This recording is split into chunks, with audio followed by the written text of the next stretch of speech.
Žiūrėk, pasyvios pajamos, dirbk iš bet kur, dirbk 4 valandas per savaitę ir visi šitie dalykai, tai jie yra parduodami kaip laisvė, bet iš tikrųjų tai yra dar viena išgyvenimo strategija.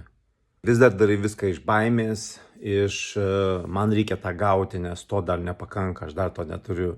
Arba bandai nusipirkti tą laisvę, bandai nusipirkti tą ramybę, nusipirkti tą užtikrintumą, tai čia nėra laisvė. Tai yra dar vieni supakuoti gražiai spąstai. Tu nenori tiesiog išgyventi patogiau, tu nori iš vis nustoti išgyventi. Ir tikras pokytis ateina ne dar viena strategija, ne dar viena sistema, o ateina iš savęs, ne iš kaukės, ne iš to vaidmens, ne iš eksperto, ne iš pasako dalintojo, coacherio, dar kažkokio, o iš tikro tavęs, kas už viso to, už visų tų kaukių slypi.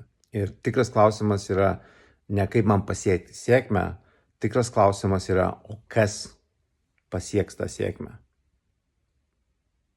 Kas? Kuri dalis mano pasieks tą sėkmę?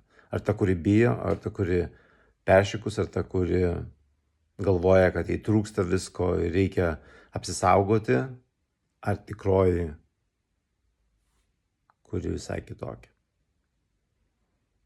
Ir jeigu tu esi tokia situacija ir tau irgi atsibodo tą sėkmę, tos spąstus gaudyti, eiti, žiūrėti, kaip čia galiu išgyventi ir vadinti tai progresu ir vadinti tai dar kažkokiu tai kilimu į viršų, kai jautiesi dar labiau įspaustas ir netekęs visko, kas tu esi.